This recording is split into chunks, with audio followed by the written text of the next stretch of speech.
Shalom Bapak Ibu Saudara-saudari yang terberkati dan yang dikasihi Tuhan Yesus Kristus.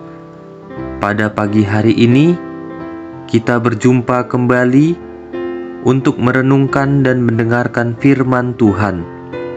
Sebelum kita mendengarkan dan merenungkan firman Tuhan pada kesempatan pagi hari ini, mari kita bersama-sama berdoa agar firman Tuhan pada pagi hari ini menjamah hati kita, supaya benih firman Tuhan dapat bertumbuh dalam hati kita. Mari kita berdoa. Bapa Sorgawi, terima kasih buat penyertaan-Mu sepanjang hari ini kami rasakan. Terima kasih Tuhan Yesus, Engkau masih memberikan kami kesempatan di pagi hari ini untuk dapat menikmati penyertaan-Mu dan merasakan kasih-Mu pada pagi hari ini. Itu semua karena anugerah Tuhan Yesus bagi kami semua. Pada kesempatan pagi hari ini, kami ingin merenungkan firman Tuhan. Pakai hati kami menjadi tanah yang subur, di mana ketika firman Tuhan ditaburkan, dapat bertumbuh dan menghasilkan buah dalam kehidupan kami. Terima kasih Tuhan Yesus. Kami telah berdoa, di dalam nama-Mu yang kudus kami telah berdoa. Haleluya, amin. Shalom saudara-saudari yang dikasihi Tuhan Yesus. Pada pagi hari ini, judul renungan firman Tuhan yang akan kita dengar yaitu Kasih Karunia Allah di dalam Yesus Kristus. Mari kita buka firman Tuhan dalam Injil Yohanes 1 ayat 17. Demikianlah firman Tuhan. Sebab hukum Taurat diberikan oleh Musa, tetapi kasih karunia dan kebenaran datang oleh Yesus Kristus. Firman Tuhan yang baru saja kita baca adalah sebuah kabar baik, karena semua manusia telah gagal untuk menuruti hukum Taurat yang diberikan oleh Musa. Manusia tidak dapat sempurna menjalankan hukum Taurat. Itu sebabnya harus ada penebusan atas kuasa dosa. Karena manusia dengan kekuatan dan usahanya sendiri tidak dapat menuju kepada keselamatan. Kasih karunia adalah sebuah gift atau sebuah hadiah yang diberikan Allah, di mana Allah menjadi serupa dengan manusia dan memberikan kasih karunia-Nya, yaitu penebusan atas segala dosa di dalam Yesus Kristus Tuhan kita. Kasih karunia berjalan bersama dengan kebenaran, di mana ketika kita menerima kasih karunia, kita juga akan melakukan kebenaran di dalam kasih karunia itu. Musa memberikan hukum Taurat agar bangsa Israel menjadi umat pilihan Allah yang sempurna. Tetapi tidak satupun dari mereka yang sempurna untuk menjalankan hukum Taurat itu. Karena manusia sudah jatuh ke dalam dosa. Di dalam Injil Yohanes 5 ayat 45 sampai dengan 47 dikatakan, "Janganlah kamu menyangka bahwa aku akan mendakwa kamu di hadapan Bapa. Yang mendakwa kamu adalah Musa, yaitu Musa yang kepadanya kamu menaruh pengharapanmu.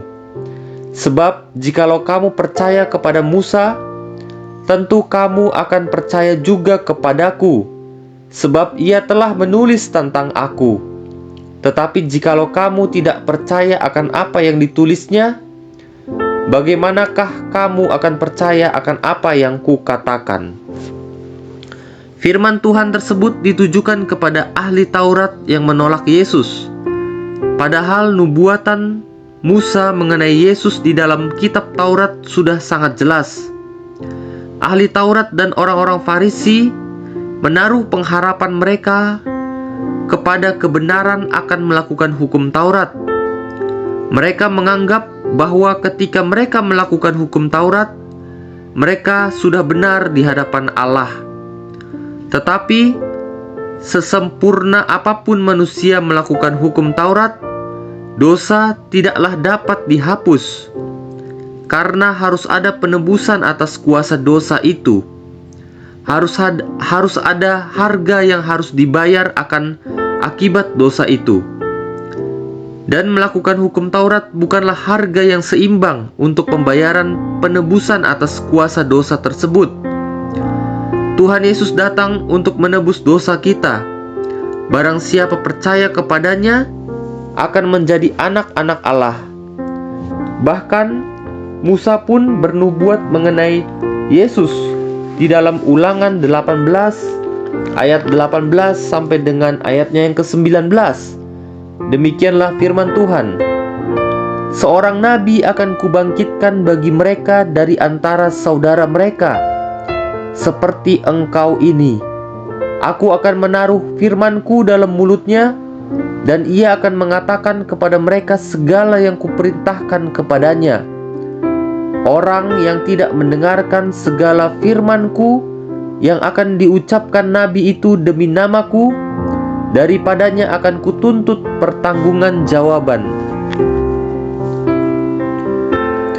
Nubuat Musa jelas berkata bahwa seorang nabi dari antara saudara-saudara mereka, yaitu bangsa Israel, bukan dari bangsa lainnya. Orang yang tidak mendengarkan firman yang diucapkan nabi itu akan dituntut pertanggungan jawab. Pada mulanya adalah firman. Firman itu bersama-sama dengan Allah, dan firman itu adalah Allah. Segala sesuatu dijadikan olehnya, dan ia yang memberikan hukum Taurat, dia juga yang memberikan kasih karunia.